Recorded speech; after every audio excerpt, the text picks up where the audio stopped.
Well, good morning everybody. It is the 28th of June. It's Friday and it's a bit after 10ish sometime, not quite sure, maybe 10:15, about that. And I have got, taking out. I have got a parcel, not a very heavy one, that's okay. I got this off eBay. Sometimes I go onto eBay and just put in reborns for the search engine and just see what comes up and see something that catches my eye. And this caught my eye. Oh, the bag's really ripped. It's not a reborn. I've only ever bought one reborn off eBay, and that was my first one, Ruby, back in 2013. But this is something else. This is something that looks so cute, something to add to my home. Oh my God. Oh my goodness. Oh my goodness. She is adorable. She is adorable. I just put her, look at her feet. Bring it down. There. Look at her feet. There. She's a squashy thing. She's a soft toy. And she got paw prints. Oh my. It's crazy because there was a few of these on there, and there were two different prices. Good part was free delivery. I like that part. And I put it come in early for today because, what's it got in there? Lovely baby. She is so beautiful. I love the colour. Would have been better in purple, but there was no purple ones. She's in good nick. I'll tell you what today is. As I said, the 28th of June. There's her hand. See her cute hand? Oh, she's nearly giving someone the finger. Look at that. Where's your other one? There's the other hand. She is beautiful. Now, I know it looks like because I pick a hole in there, and she is, oh my God. Look at that. Isn't she adorable?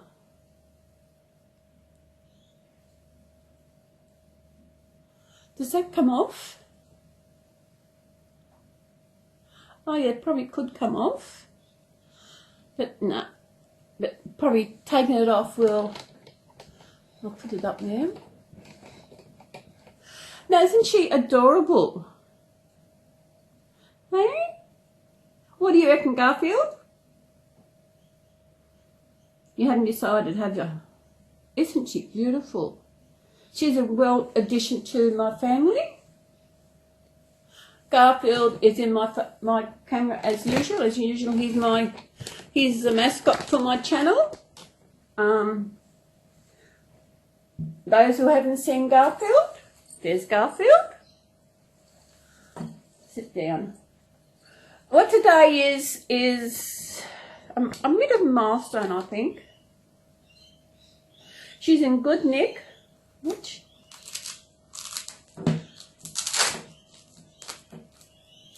So what's the Velcro? Oh, she does something. What does she do? Look. I wonder what she does.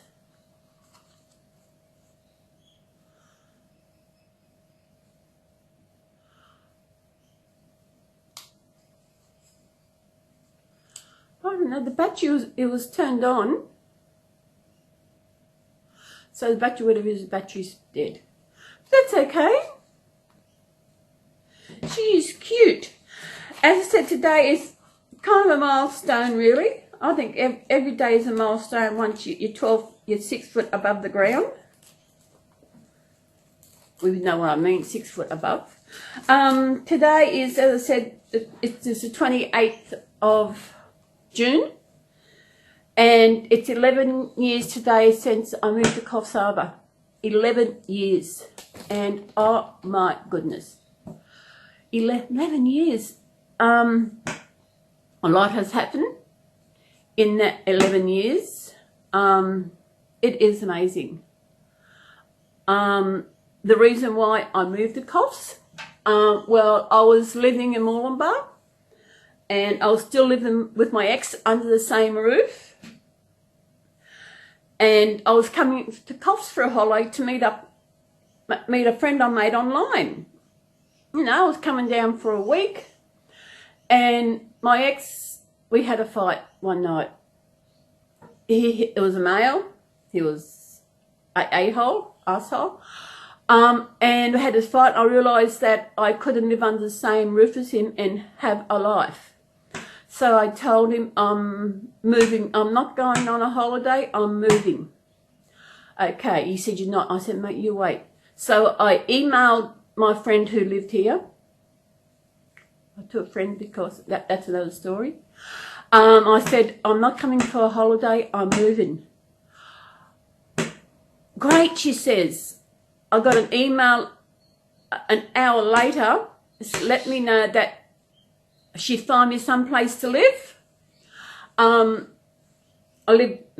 She said she lived in a park, and there's a cabin across from her in the park. It is vacant, and she said, organise it, I can live there. I said, oh, great. I was doing a course at TAFE at the time, and I wanted to finish out the term. Even still, my ex said he didn't think I would move. He did not think I would move. But I decided I was moving. He realised that I was moving when I started getting rid of stuff that I need, selling things that I didn't need. I had my fridge I wanted to get rid of. I was going to give my bed to some op shop here. They come to get it. They wouldn't take it because it had a hole in it, which did not affect using a bed. They would not take it. Things I didn't need. I had a little garage sale, and I got rid of a lot of stuff. What stuff I didn't get rid of, I actually gave away to an op shop. So all I had to bring with me was my clothes, myself, my laptop, and which wasn't a lot because I was moving into a cabin, and this cabin had everything.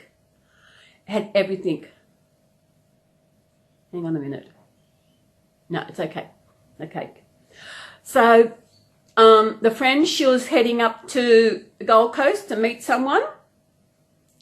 And she said she'll pick me up on the way back. And it was a Saturday. So she picked me up on the way back. And I realised how bad that relationship with my ex, even though it was over and everything. I didn't realise how bad it was. We drove, we stopped at Ballina, have something to eat, and I had budgies and they were in the car, so they were all right. Then after we had lunch, she said I could drive the rest of the way. And, you know, I was shocked. My siblings would never let me drive their car. This one doesn't know me really, only from what we're chatting online and email and that. And here she was letting me use her car. My siblings would not let me drive the car. Although Rhonda, once she would let me drive a car once when I wanted to go to a dance up on the Gold Coast. But, you know, okay, got it driving. I hit a bump in the road, and I was there waiting for her to yell at me. And it didn't come. That's when I realised how bad that relationship was. When I was with my ex, he always wanted me to drive. I love driving. I said, okay. But before he let me, we had to go off a test drive to see how good I was. He said that was it. And every time I would hit a bump, he would yell at me. Because I hit a bump, I was bruising the tyres. And I didn't realise how bad it was when she didn't yell at me. So when we, as I said, drove the Coffs is, we arrived here, didn't have a key to get into my cabin, called, called someone, I can't remember who it was, and they didn't have a key, so I had no key to get in. So I had to stay with my friend in her place. So, yeah. But that friend, I realised she wasn't really a friend unless only when things went her way. I won't go into details in how she turned against me, but it was, I moved, as I said, in June. In October, I think it was September.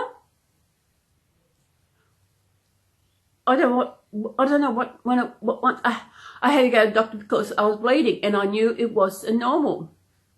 Doctor said, it's okay, it's probably just nothing, but I'll give you a referral to see a gynecologist and also have a scan. So I had the scan. The scan went okay. I felt good.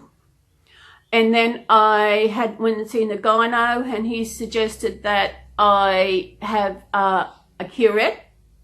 He was going to have a look to find the bleeding and have a curette at the same time. That was on the 13th of October, 11 years ago.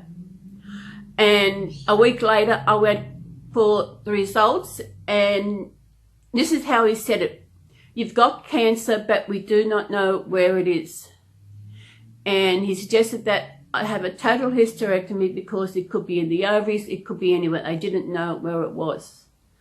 I thought, how could he know where it was?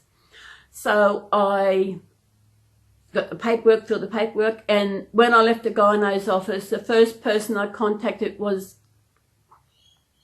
this dear friend. And the first thing he said was F. He was shocked that I had cancer. And he couldn't understand. He said he thought it, of course I told him about it, and he said, it's probably not you think you know. So the gyno wanted me to have a hysterectomy. He wanted it within 4 weeks. I had to fill the paperwork out. Then I took it to the hospital where my friend worked. I told what was going on. And all she says was, oh, you're going to be it like me. I thought, oh, yeah, okay. Anyway, yeah, I waited for my hysterectomy. I was volunteering at the hospital, and I was waiting. Of course I was there, I would actually nick up to find out when my surgery was going to be. No, we still haven't found out yet. We're still waiting. Eventually one day I went up there and I was told it was going to be on the 1st of December. And I was worried. Because with cancer, you don't know how fast it spreads. I forgot one thing. When I left the gyno, when he said I had cancer, he gave me my pathology results. And for some reason, I Googled it, and it said it was pertaining to the cervix. So it was in my cervix. And yeah, and because I didn't know how fast it was going to spread, I got them to call me doctor saying it was going to be okay. He said, yes, it's okay. I said, yeah, she could understand how I was because you don't know how fast cancer was going to spread. And I know when I was at the hospital volunteering, I told them, but I just Googled to find out where this was. And one of the nurses there said, are you sure you should have done that? I said, yes, because I found out it was in the early stages. It was still early. And I knew where it was, so that, so I had my surgery on the 1st of December, my total hysterectomy. Breezed through the hysterectomy, although I did lose some blood. So my blood pressure was really down. They couldn't get my blood pressure up. So they didn't have drinking water, doing what I should have done, nothing. He was going to send me home. I think it was Monday I went in. Wednesday he was going to send me home, and I thought, I'm not ready to go home. Then they looked into it and said, okay, the best you can do is do a transfusion to help with your blood pressure. So I needed blood. So that was it. But what they didn't tell me was how much blood I was going to have and how long it was going to take. I had 3 bags of blood, and it took a long time. So I was hooked up to this thing. Even before I had this, I was walking around the hospital because I volunteered there. I was disorientated as to where I was in the hospital. So I had to go on a walk around and find out where I was. And I felt okay. I didn't feel, excuse me, I didn't feel any kind of, I think it was 92 over something. So it was really low. But I didn't feel that there was anything wrong until after I had my blood. I woke up after all my blood transfusion. Then I realised that I was feeling bad. I felt a lot better and ready to go home. I was actually going to stay at a friend's place. I had up the coast. The guy, they gave me medication. They gave me also, I think, antibiotics. Antibiotics, I think they gave me, also painkillers. And the friend had a granny flat underneath their house, and so they let me stay there. But I would go upstairs and visit, and they kept asking, do you want any painkillers? No, I didn't want any painkillers. I was in no pain at all. As I said, the only thing the problem was I lost blood in surgery, and that was it. I stayed there for 4 days. I come home, and as I said, my friend was in a caravan park, and this caravan park had cabins. So the distance between the 2 cabins was only a road. Like probably a 1-lane road, like you'd see in caravan park. That's all there was between the cabins. And not once did she come over to see how I was and to see if I needed anything. I didn't, because before I went into hospital, I actually moved the furniture around because the power points were close to the floor. So I moved everything around so that I wouldn't need to bend over or do anything. She did not come over and see if I needed anything. If I dropped something, do I need to pick it up? Not once did she come over. Not that I needed anything, but it would have been really nice to actually have that, see how I was. So through all this, all that, I had, the only support I had was me. I was the only one I had support for. And this friend is the same woman that my ex is living with. So that is why my ex lied about not knowing her, that she wasn't living with her, because I knew her. I knew the kind of person this woman was. And to be friends with this woman, as long as you're on her good side, you're okay. But if something happened and it went against her, watch out. Well, something did happen, but I won't tell you what, but something happened. Wasn't my fault. I didn't know, and she actually turned against me. She would do things that would make like I was in the wrong. The day I had my ultrasound, we're going out for a meal, I nearly wasn't going to go. And because of the way I was feeling, because this certain person was going to be there, and I knew I was starting to have feelings for him, and I didn't really want to go because I was feeling down because of that. But when the ultrasound and all that came back really good, yeah. So I went, we'll go into the pub for lunch. I got there. I had an orange drink in front of me, and I said, I don't drink orange juice. If I did, I'll be on the toilet. And one guy said, well, drink it while you're on the toilet. I nearly threw it at him. And my friend, she knew this. She could have forgotten, but she knew this. Then my lunch come, and I asked where was their lunch. They had already eaten their lunch. And I was looking forward to eating lunch with them all, especially this one person. And of course, this one person who I did want to spend more time with, it's like she actually organised them where they were going to sit. And he was next to her and someone and you know, it's just, she was jealous, because I'm a better person than she ever was and ever will be. And yeah, that was my first 6 months in Coffs Harbour. But I got through it. Eventually she moved out of her cabin with her fiance, a male, and I moved into her cabin. I think then I got a job, and I had a 12 months lease in her cabin, and once the 12 months was up, I started to look for somewhere else to live because I wanted to get out of there and I wanted to get away from her. I didn't want any contact with her at all. And I probably didn't have to tell her, but I did tell her that I was looking for somewhere else to live.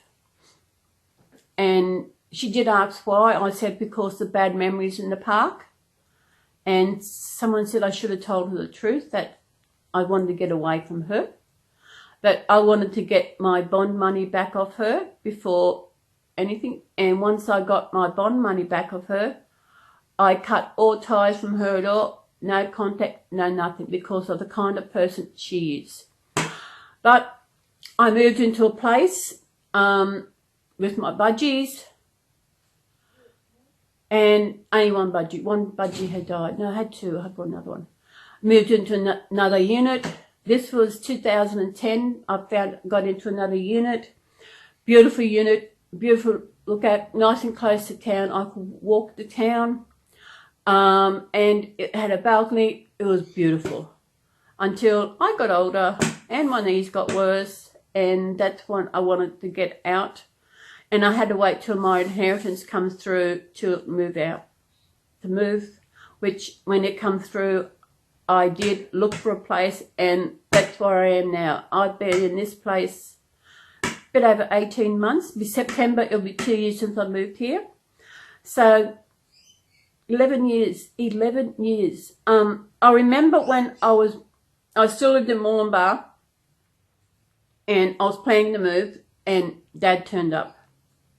Wanted to know why I was moving. I told him. I didn't tell him. I just told him that I had a fight with my ex, and I couldn't live there. I had to move. And he said, "Do you have to move so far?" I said, "Yes, because it's the only place I found." Do I need a bond? I need the bond. I had everything, so it's the only place. I got away from up there altogether, and I've had no regrets about moving to Coffs. I love Coffs. Coffs Harbour has got everything. I do not have to leave the town to do anything. Like, I've got the doctors, there's a hospital, if I need to go to the hospital. There's like Medicare. Medicare is where if we pay for a service like a doctor's service or something, doctors, gynecologists, and things like that, if we have to pay for that, we get some of our money back. Got Centrelink. Centrelink is a government department that gives out, where we have given a pension. I'm on New Start, which is what we call a dole, because I just dole it out. But because I don't work, it's like we don't have to, in Australia, we don't have to actually have a job to actually go on unemployment benefits. Soon as kids leave school, they can actually apply for some kind of benefit, even though they haven't worked. But it's only supposed to be to sustain you until you find a job. Like I said, I was working, I lost my job, and because my age, Centrelink, they told me that I can just do volunteer work, 15 hours a week volunteer work, and not have to look for work. So as soon as I realised that they weren't taking me back my job, I couldn't find any way to get my job back, I went to Centrelink saying that I want to do voluntary work and everything. So she said, well, you've got to find your own voluntary work. I said, that's okay. I know where I'm going. They gave me the form to fill out. So I went to the place, went to where I placed and asked for volunteers, had the paperwork, and I've been volunteering. It'll be 5 years in October. And it had been the best thing for me. Because of my mental illness, it has helped me so much, and they're very understanding. I know once I said the sentiment is that sometimes I need time off because of depression, and the volunteer coordinator where I volunteer, she knows everything. She knows about my depression. She knows what I've been through with my ex. She also knows I had to give up Tigger.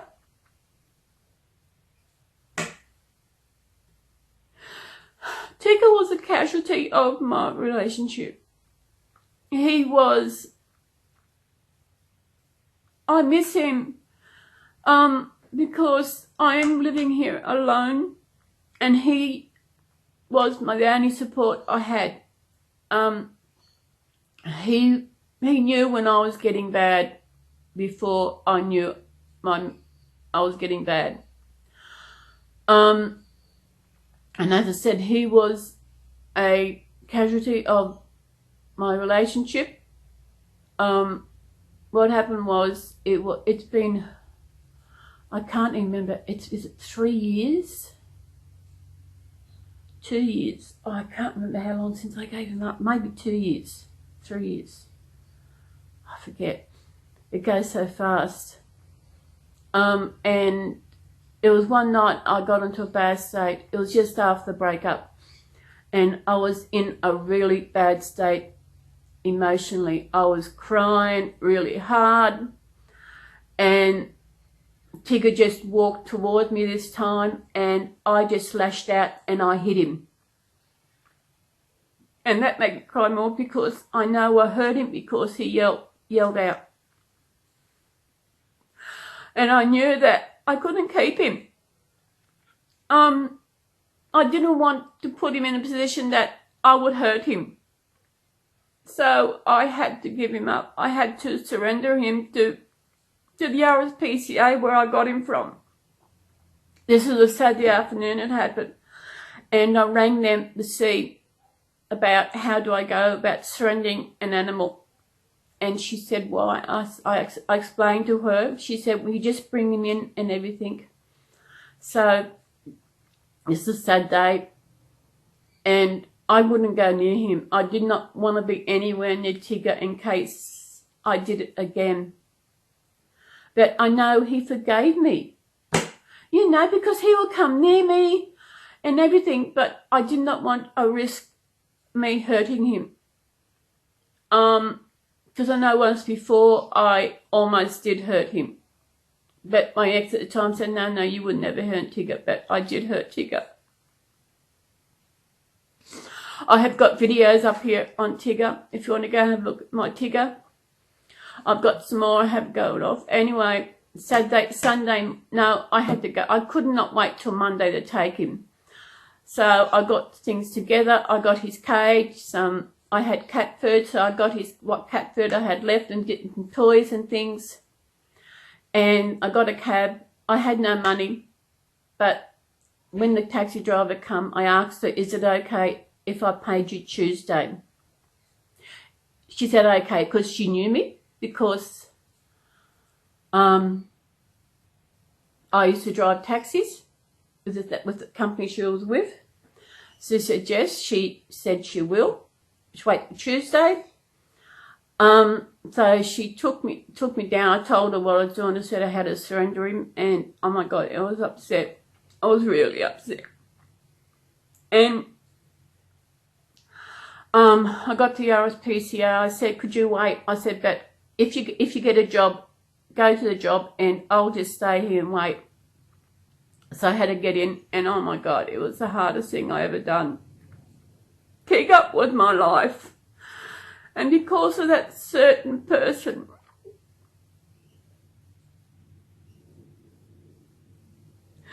Tigger, he was about 9-10 weeks old when I picked him up from the RSPCA, and I thought I was going to have him forever.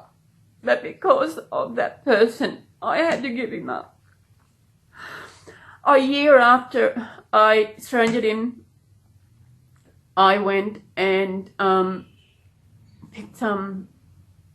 got some cat food. Had I moved? No, I don't know. I went and got some cat food that I would buy him. He only had the best cat food. And I took it to the RSPCA and donated it there because they do such good work there. I know some people don't think they do, but in my opinion, they do amazing work. And I asked about Tigger. She said, well, they found him a good home. They had a young couple, no kids, and they did explain to him, just give him time for him to get used to you, because he is like that.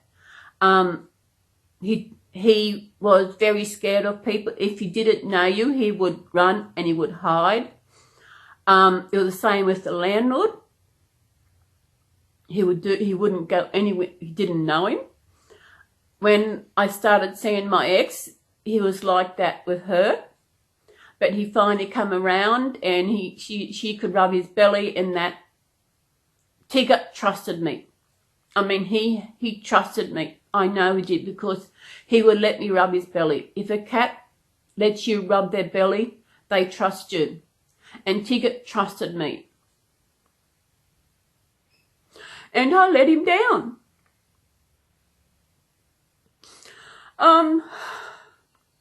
Sometimes it does get to me, because sometimes I'm sitting here and I'm feeling low. I thought it would be nice to have Tigger just to come and lay on the lounge beside me. I won't be getting another cat. The only time they'll ever have a cat in my life if I meet someone and they actually have a pet, either dog, whatever. That's the only time. Otherwise, no, I'm not getting another cat. And that's the reason why I got Garfield. Because in another way, I do have a cat, and my mascot, he was the only cat I'll be having, because it won't be Tigger. Tigger turned 7 in April. I remember his birthday. I will always remember his birthday. I know, I think it would have been better if he had died. You know, because then I know that he died and that's it. But I know somewhere in Coffs, this young couple have got Tigger.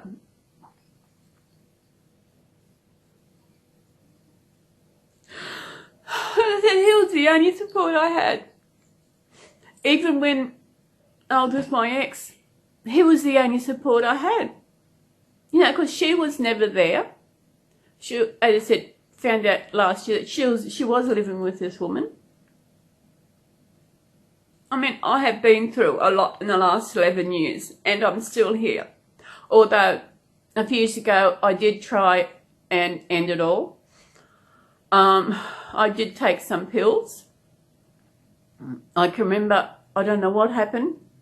I threw a cup. Then I remember getting my pills, getting a glass of water and going sitting on my bed. I can still see myself having a tablet to drinking water. I had about 28. I counted later. And the only reason I didn't take any more was because I had drunk too much water. I thought, I can't anymore. I thought, I'll call the ambulance. So I called the ambulance, told them what I did. She wasn't on purpose. I said, yes. He said, well, just unlock the door and wait the ambulance to come and find you. It's crazy. The ambulance turned up and one of the ambulance guys was someone I knew. I think he was shocked to see it was me.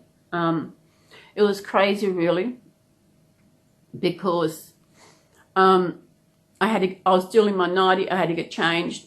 I got dressed. I didn't give a shit. They were men. I just had to get changed. I was in that state of mind where I did not care.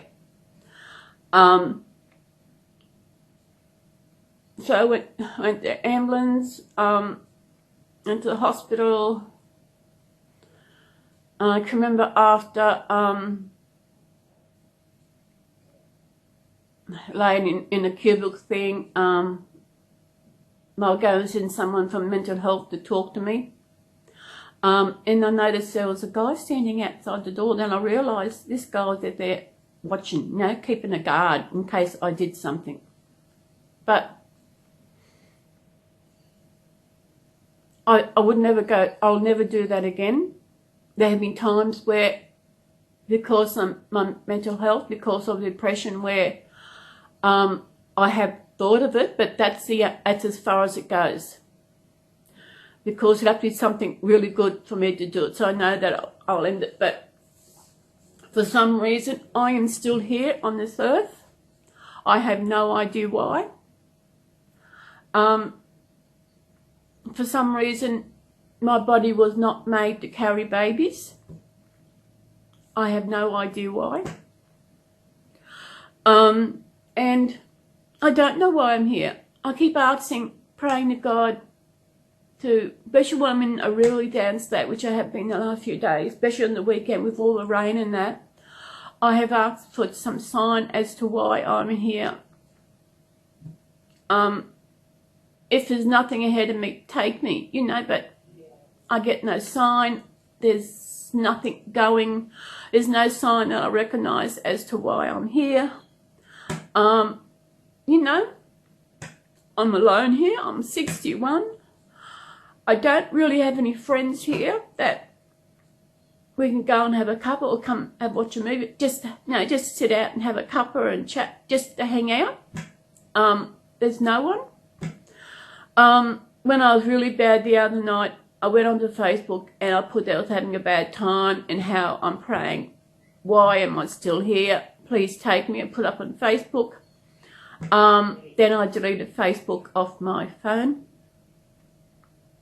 And I stayed off it. And when I did go, I haven't made any status update what's going on. I'll just go on and like a video. If I see something I like it, I'll share it. Then a friend messaged me, showed me this clown she made. No one has actually contacted me on Facebook, messaged me on Facebook to see how I am. No one. And that hurts. As I said, I'm not putting any status updates. I'm not doing anything. The only time I go on the Facebook, sometimes, I can go a day or two now without going on Facebook. A day when I get on my computer. Otherwise, I don't go on Facebook. I stay off it. I don't do anything. Sometimes I look at Marketplace for anything, but nothing really there. So it's like the last few days I've been mute. I haven't been talking, which was really like what I was on Facebook, is where I would talk. I would put up the status update, how the weather's going, what I'm doing and all this. But it's like I'm mute, that I'm not talking. I'm not doing what I used to do. And maybe it's like a calming effect on me, because I'm going to stay that way. I'm not going to go back into Facebook to what I used to do. I'm just going to continue the way I am. I don't even comment or anything on my sister's post, because she's in hospital. She had a knee operation a couple of weeks back. Or was it last week? Last week. And she'll be going home soon after about 3 months in hospital. I do not comment or anything on her post, where these people did not even think to message to see how I was, to see how I was doing. It's like, it just didn't matter to anyone that was feeling this way. Oh, even when the post I haven't gone. I know some people, they were sad. One person, my sister, was sad that I was going this way. A couple commented, but I don't know what they commented because I didn't go back to the post. As I said, Facebook is about, I don't go as often as I like. I don't need it. I'd rather go on YouTube and watch a video on YouTube. Like I'm watching this live, Safari Live. I've got my Reborn channels that I watch. I go on there. There's also another channel I watch. It's called Special SD. I don't know. It's this guy who goes around interviewing people with different kinds of disabilities. And it's amazing how the different kind of disabilities there are out there. It is amazing. There was one little boy who is the only one in the world that anywhere they know of, and he's got this disability. And because he's the only one, they named it after him. He's the only one. I looked at one this morning. This lady has got Miller's syndrome. There's only 40 documented ones in the world. And she looked okay. It just affects her hands and her feet. And her eyes, but I didn't see anything wrong with her eyes. I know her mouth was different, but she didn't look any different. Everybody different. Oh, I'm feeling better. Tigger is the only thing that really gets to me. Isn't it?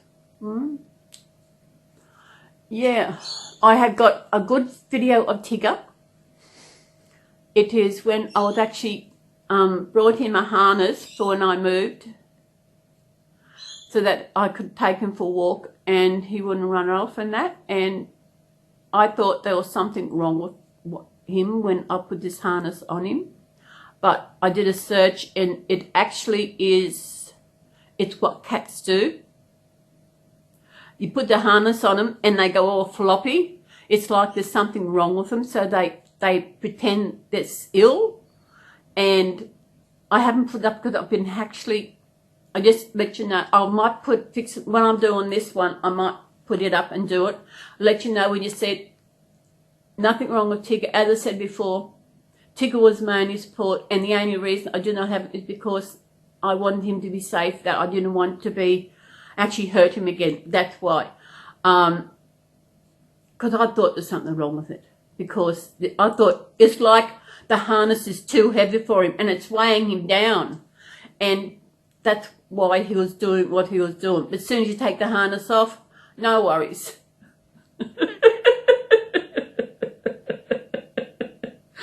I have got a lot of photos of Tigger.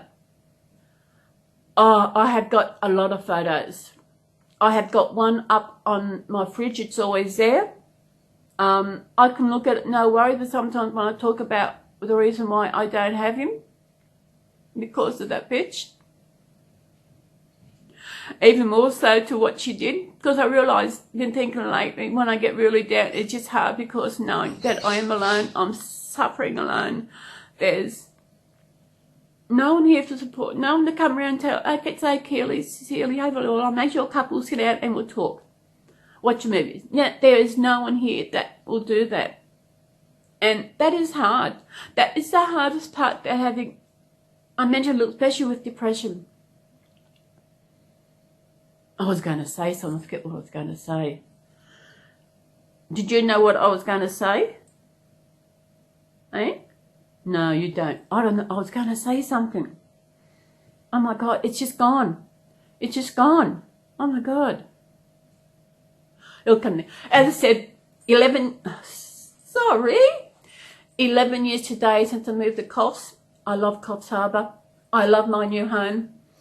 I've already been out today. Got my shelving I ordered yesterday. It's here. And once I get this all working out, get my video going and do what I got to do with it, I will fix it together. There's not much I really need to buy. I just need a little bit of shelving in my little room here. I love Coffs. Coffs has got everything here. I'm away from family. I will never move north again unless for some reason I meet someone and they live up there. That is the only reason I would move there. But otherwise, no. At the moment, Coffs is where I live. I know I went and did my will last year, and I maybe sound morbid again, but I think as you get old, actually everyone should have a will. Everyone should have a will. Where all my things, is going to, my sister knows this, that she has, when I go, everything of mine is for her to do with what she wants to do. And so, and I also put in there when I want to be cremated, and my ashes to be scattered on Kingy Beach. So people will visit me every time I go there. And they won't even know they're visiting me, so I won't be alone every day like I've been here. What do you reckon, Tigger? I don't know if they can... As I said, I didn't have Garfield then. Yeah. Oh, I forgot what I was going to say before, but I don't know where I should go. This is long. I didn't think it was going to be a long video. I didn't think I was going to get into morbid stuff. I didn't know. I think I would be talking about Tigger. But Tigger, as I said, he was the only support I ever had in my life. I had no support from my family. When I was going to have the hysterectomy, Dad said he will come down. Him and Mum will come down for a couple of days afterwards. No. Never turned up. No call to find, let me know, sorry, they can't come, nothing. And that would be Dad. And I'm pretty sure he's the cause of all my mental illness, because he wasn't, I don't know, he wasn't there, he wasn't a hands-on father. Even growing up, there was no love in the house. I cannot even remember a time when Dad said he loved me. I cannot even remember a time when he gave me a hug. I can never remember. When we were babies, Mum said that he had no contact with us. It was like he wasn't used to babies. I don't know, but after I'm number 5, you think you'd have some used to babies. No, there was nothing. And I'm pretty sure that could be the reason why no love, no hugs, no I miss you, nothing. And that is why now I'm confused as what love is, because what my ex put me through. You know, I have no idea what love really is, and I would really love to find someone who will show me what it is, who will prove to me that I know I am worthy of love. I know I've got to offer the right person, but I've just got to find her. Who knows? Yeah. Well, I think this is a long video. I didn't think it was going to be so long. Did I? As I said, I went out this morning, had to go to Target. I thought, then I got a pie for lunch. And this is, oh my God, this is 48 minutes. Oh, this is a long video. I hope you're still here. Are you still here? I didn't bore you with everything. Well, it's a special day today. I was going to do something, but with the way the rosary is at the moment, I got this. So today is her birthday. What am I going to call you? What am I going to call? What do you reckon I should call her? Eh? It's a girl. She's wearing pink. She is such a honey. Isn't she a honey? Oh my goodness. I do love her. She is better. Is that she's not a reborn, but she does make a noise. I don't know what she does. I'll have to look into that, further into that, and see if anything comes up. And if I find out what she does, I'll do another video. As I said, I think I should go. This is getting a real long. I want to get this edited and put my shelf up and do that. It's probably getting about 11:15. Yes, so I think I'm like, is this the first video you have seen of mine? Are you new to my channel? Yeah, this is my channel. This is my crazy channel. Channel.